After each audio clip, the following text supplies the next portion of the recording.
दोस्तों, हर इंसान और हर देश का मकसद है तरक्की करना। विकासशील देश विकसित बनना चाहते हैं और विकसित देश और भी ज़्यादा तरक्की करना चाहते हैं। कोई चांद पर जाना चाहता है तो कोई मंगल ग्रह पर मानव बस्ती बसाना चाहता है। इन सब के लिए हमें बड़ी मात्रा में ऊर्जा चाहिए। वास्तव में मानव की सारी तरक्की ऊर्जा पर ही टिकी हुई है। सारा ऐशो आराम ऊर्जा पर ही टिका हुआ है। गर्मी के दिनों में एयर कंडीशनर की ठंडी हवा ऊर्जा की बदौलत है। लंबे रास्तों को तेजी से माप सकने वाली कारों, ट्रेनों या हवाई जहाज की रफ्तार ऊर्जा पर आधारित है। अब ये ऊर्जा जो हमें उपलब्ध होती है, इसकी कीमत क्या है? आप अपनी गाड़ी में 10 लीटर पेट्रोल डलवा लेते हैं, बदले में 1000 रुपये से भी अधिक का भुगतान कर देते हैं, या हर महीने हजारों रुपयों का बिजली का बिल भरते हैं। इनसे आपको एहसास होता होगा कि ऊर्जा बहुत महंगी है और आप ऊर्जा की महंगी कीमत चुका रहे हैं। लेकिन दोस्तों, ऊर्जा की जो वास्तविक कीमत आप चुका रहे हैं, उसका तो शायद आपको कोई एहसास भी नहीं है। ये ऊर्जा आपकी सोच से भी बहुत महंगी आपको ही पड़ रही है, क्योंकि इसे हासिल करने के लिए हमारी जलवायु और जिंदगी में बदलाव आ रहे हैं। जलवायु परिवर्तन का मुख्य कारण ग्रीन हाउस गैसें हैं, जो ऊर्जा उत्पन्न करने के विभिन्न स्रोतों से निकलती है। ग्रीन हाउस गैसों में उत्सर्जित होती कार्बन डाइऑक्साइड, नाइट्रस ऑक्साइड या मीथेन आदि शामिल हैं। ये गैसें भूमंडलीय ऊष्मीकरण के लिए उत्तरदायी होती हैं, अर्थात ये पृथ्वी के वातावरण को घना और गर्म करती हैं, जिसके कारण सूर्य की किरणें पृथ्वी पर आती तो हैं, परंतु पूरी तरह से वापस नहीं जा पाती। इस वजह से पृथ्वी का वातावरण लगातार गर्म हो रहा है। इस बढ़ती गर्मी के कारण पूरी पृथ्वी का मौसम संतुलन ही बिगड़ गया है। गर्मी वाले स्थानों पर ज़्यादा गर्मी, बारिश वाले स्थानों पर ज़्यादा बारिश हो रही है, ध्रुवों की बर्फ पिघल रही है, समुद्रों का जल स्तर बढ़ रहा है। अब सवाल ये है कि क्या हम जलवायु परिवर्तन को रोक सकते हैं? आज जलवायु परिवर्तन का मुख्य जिम्मेदार कोयले से चलने वाले बिजली घरों या पेट्रोल डीजल से चलने वाली कारों आदि को ही माना जाता है। इसके लिए सभी देशों की सरकारें सोलर सिस्टम, न्यूक्लियर प्लांट और बैटरी से चलने वाली कारों को ज़्यादा महत्व दे रहे हैं। लेकिन क्या इन सब के दम पर हम सच में जलवायु परिवर्तन को रोक सकते हैं? शायद नहीं। वास्तव में परिस्थितियाँ हमारी उम्मीद से भी ज़्यादा गंभीर हो चुकी हैं। दोस्तों, आज जो खाना हम खाते हैं, जो कपड़े हम पहनते हैं, जिस गली में हम चलते हैं, जो मोबाइल या टीवी हम देखते हैं, जिस एसी की ठंडी हवा में हम सोते हैं, ये सब कुछ कारखानों में बना हुआ है।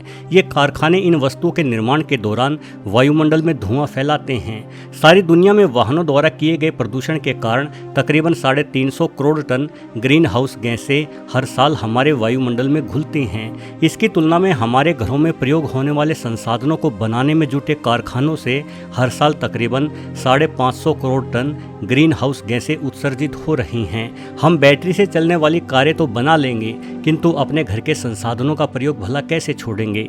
एक कार को बनाने में प्रयुक्त की गई ऊर्जा से 5.6 टन कार्बन डाइऑक्साइड गैस पैदा होती है, जबकि सिर्फ 2 मीटर तारकोल का रोड बनाने में 5.2 टन कार्बन डाइऑक्साइड गैस उत्पन्न हो जाती है। यानी अगर हर कोई इलेक्ट्रिक कार ले भी ले तो उस कार को भी तो चलने के लिए रोड ही चाहिए।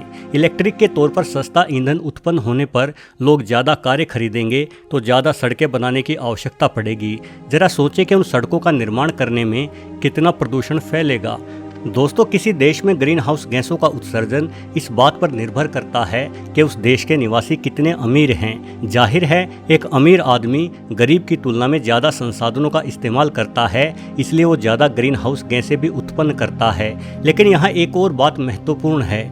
आज अमेरिका, यूरोप एवं ऑस्ट्रेलिया जैसे विकसित देशों के लोगों के लिए नए संसाधनों का निर्माण कम हो रहा है, क्योंकि यहाँ रहने वाले निवासी पहले से ही सब सुख सुविधाओं को हासिल कर चुके हैं। किंतु भारत और चीन जैसे तेजी से उभरते देशों में अनेकों लोग गरीबी रेखा से निकलकर मध्यम वर्ग में आ रहे हैं। ये लोग हर साल फ्रिज, एसी या कार जैसे नए नए उपकरण ले रहे हैं। फिर इन कारों को चलाने के लिए नई सड़कों का निर्माण भी तेजी से हो रहा है।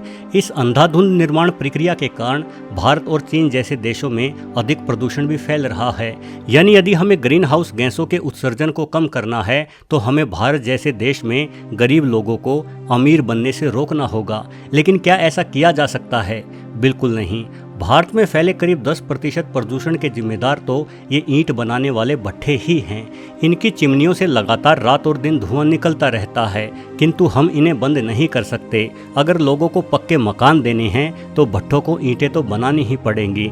चलिए मान लेते हैं कि विकासशील देश तो अपना निर्माण नहीं रोक सकते, किंतु विकसित एवं अमीर देश भी जलवायु परिवर्तन को लेकर अपनी नीतियों को नहीं बदल रहे हैं। इन देशों में भी ऊर्जा उत्पादन का ज़्यादातर कार्य कोयले, पेट्रोल एवं डीजल से ही हो रहा है। यहाँ रहने वाले लोग सौर ऊर्जा का इस्तेमाल नहीं करना चाहते, क्योंकि उनके पास पेट्रोल डीजल खरीदने को पर्याप्त पैसे जो हैं। साथ ही यहाँ के नागरिक परमाणु ऊर्जा के प्रयोग का भी विरोध करते हैं, क्योंकि इंसानों को लगता है कि परमाणु ऊर्जा एक खतरनाक चीज़ है जिससे सिर्फ बम ही बनाए जा सकते हैं। दोस्तों, एक और भयानक समस्या हमारे खाने के उत्पादन को लेकर भी है। जल्द ही पूरे विश्व में इंसानों की संख्या 1000 करोड़ के पार हो जाएगी। जाहिर है ज़्यादा लोगों के भरण पोषण के लिए ज़्यादा संसाधन भी चाहिए होंगे, जिनके निर्माण के लिए ज़्यादा प्रदूषण भी होगा। शाकाहारी लोगों का तो चलो फिर भी ठीक है, किंतु मांस खाने वाले लोगों की संख्या में वृद्धि बड़ी समस्या पैदा कर रही है। कुछ स्वघोषित बुद्धिमान लोग कहते हैं कि यदि सारी दुनिया शाकाहारी हो जाए तो अचानक से अन्न की कमी हो जाएगी, क्योंकि जो लोग अभी मांस खा रहे हैं वो भी अन्न ही खाना शुरू कर देंगे। असल में ये एक बेहद ही मूर्खतापूर्ण तर्क है। वास्तव में जितनी ऊर्जा हम एक मुर्गे को खाने से मिलती है, उससे अधिक ऊर्जा का उपभोग उस मुर्गे ने खुद के शरीर को बड़ा करने के लिए किया होगा। आज दुनिया भर में सिर्फ इंसानों के खाने हेतु लगभग 25,000 करोड़ मुर्गे, 1500 करोड़ गाय या भैंस, 1000 करोड़ सूअर और भेड़ बकरियां पाली जा रही है। जरा सोचिए, इतने सारे जानवरों को रखने के लिए हमने पृथ्वी की लाखों एकड़ जमीन को भी घेर रखा होगा। इन जीवों का जबरन प्रजनन कर इनकी संख्या को बढ़ाया जा रहा है। आज पूरे विश्व की करीब 40% जमीन का उपयोग जानवरों की चारागाह और इनको पालने के लिए किया जा रहा है। जरा सोचिए कि यदि इतनी भूमि पर अन्न उगाया जाए तो बड़ी ही आसानी से सारी दुनिया के इंसानों के लिए पर्याप्त अन्न उपलब्ध हो जाएगा। इन जानवरों के पालन पोषण के लिए इस्तेमाल की गई जमीन का क्षेत्रफल उत्तरी और दक्षिण अमेरिका महाद्वीप के क्षेत्रफल के बराबर है। यदि इतनी बड़ी जमीन पर हम अमेज़न जैसे जंगलों को उगाए तो ग्रीन हाउस गैसों की समस्या को बेहद कम कर सकते हैं। मांस के रखरखाव और सफाई में भी बहुत अधिक संसाधनों की आवश्यकता होती है। एनिमल वेस्टेज से भारी मात्रा में नाइट्रस ऑक्साइड नामक ग्रीन हाउस गैस निकलती है। ये गैस कार्बन डाइऑक्साइड की तुलना में 296 गुना ज़्यादा प्रदूषित है। यानी जानवरों को पालने से लेकर उनके मांस के रखरखाव तक इतनी ग्रीन हाउस गैसें निकलती हैं जितने की पृथ्वी पर चलने वाली सभी कारों, ट्रकों या जहाज़ों से भी उत्पन्न नहीं होती। लेकिन दोस्तों, हम ये सब बंद नहीं कर सकते। न हम लोगों को मांस खाने से रोक सकते हैं, न बिजली का इस्तेमाल करने से, न सड़कों या घरों का निर्माण करने से, और न ही अन्य संसाधनों की सुख सुविधा को भोगने से। अब हम दोबारा जंगलों में जाकर आदिमानव जैसा खाना बदोश जीवन तो नहीं जी सकते, लेकिन हमें कहीं से तो शुरुआत करनी ही होगी। आप अपने घरों में बड़ी बड़ी खिड़कियां एवं रोशनदान लगाएं, जिस वजह से कम आपको दिन के समय तो बल्ब जलाने की आवश्यकता नहीं पड़ेगी। यदि आप आर्थिक रूप से समर्थ हैं तो अपने घर में सोलर पैनल या सोलर वाटर हीटर अवश्य लगाएं। इनसे एक बार खर्च जरूर आता है, लेकिन ये आपकी बिजली की निर्भरता को काफ़ी हद तक कम कर सकते हैं। ऐसे बिजली उपकरणों का ही इस्तेमाल करें जिन्हें कम बिजली खर्च पर चलाया जा सकता है, जैसे कि LED बल्ब और अन्य 5 स्टार रेटिंग वाले उपकरण। यदि ज़्यादा दूर ना जाना हो तो साइकिल का इस्तेमाल करें, हो सके तो पैदल ही निकल जाएं। कुछ सोचते सोचते चलते रहें, यकीन मानिए आपको अच्छा लगेगा। आपको याद है कि कोरोना को रोकने के लिए लगाए गए लॉकडाउन के समय हालात कितने सुधर गए थे।